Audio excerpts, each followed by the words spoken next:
So yesterday, I introduced the nonfiction writing piece and what your writing piece should include.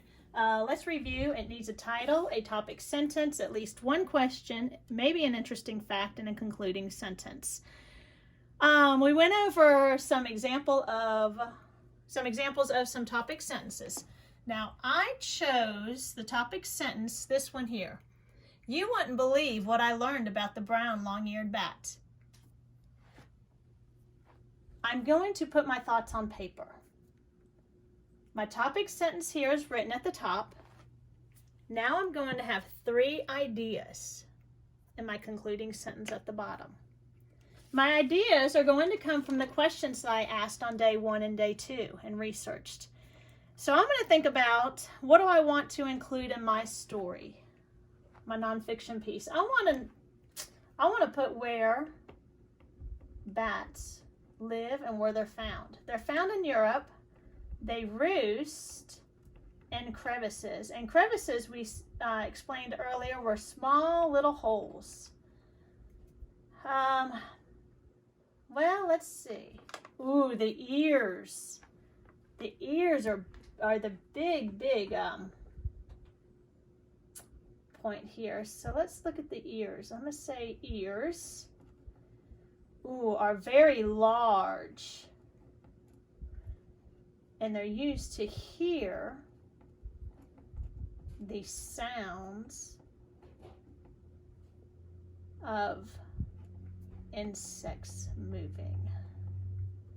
And I'm getting all these ideas from the questions that I asked and researched on day 1 and day 2. Oh, the ears, you know what? In this box here too, and I'm not writing complete sentences. These are just my thoughts going into these boxes. I'm also going to write echolocation because that's also how they communicate. Now, this box here, oh, I'm going to say what they eat. They eat moths. I found out beetles. Flies. Okay, so that's a start. So what I want to come over here, I'm ready to think about my nonfiction writing. I've got my title at the top, which is the brown long-eared bat. My topic sentence, you wouldn't believe what I learned about the brown long-eared bat. I'm using these 3 ideas to go ahead, and what I'm basically doing is putting them in sentences. I learned, let me start it. You wouldn't believe what I learned about the brown long-eared bat. I learned that this bat lives in Europe. It's crossed off. The brown long-eared bat loves to roost in small crevices.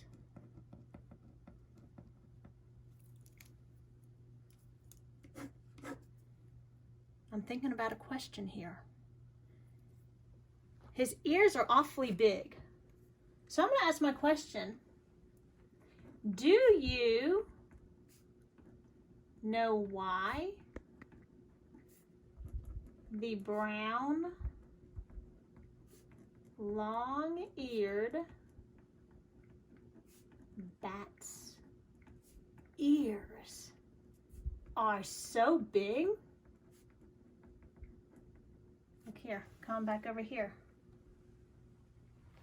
I have my topic sentence. I have my title here. So far, so good. I have my topic sentence. You wouldn't believe what I learned about the brown long-eared bat. And then I have included at least one question in my writing. Do you know why the brown long-eared bat's ears are so big? They are so big so they can hear the insects moving around. So look, the ears are so big, they're large. They hear the sounds of the insects moving. So as I'm writing down, as I have written down my ideas for my writing, as I write them in my writing, I'm crossing them out. Echolocation is how they communicate. Ooh. They also use, let me see. No, I don't want to say also. They use echolocation to communicate. Now you see how I crossed that out sloppy? I would expect you to use your eraser and erase it. I'm using pen, so I can't erase it, but I would expect you to erase that. Anytime you change your thoughts, go ahead and fix it. They use echolocation to communicate. But what do they eat? The brown, long-eared bats eat lots of insects like moths, beetles, and flies. So let's look back at our writing and see how it sounds. Let's see. The brown long-eared bat. You wouldn't believe what I learned about the brown long-eared bat. I learned that this bat lives in Europe. The brown long-eared bat loves to roost in small crevices. Do you know why the brown long-eared bat's ears are so big? They are so big so they can hear. That sounds a little funny. They are so big so they can hear the insects moving around. They use echolocation to communicate. The brown long-eared bats eat lots of insects like moths, beetles, and flies. So as I reread, they are so big that they can hear the insects. They are so big so they can hear the insects moving around. They are so big so they can hear the insects moving around. They are so big. They are so big in order to hear the insects moving around? What do you think?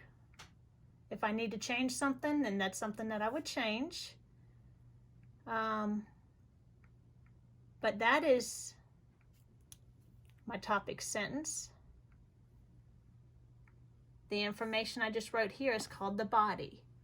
In the next video, you're going to learn how to conclude your story with a concluding sentence.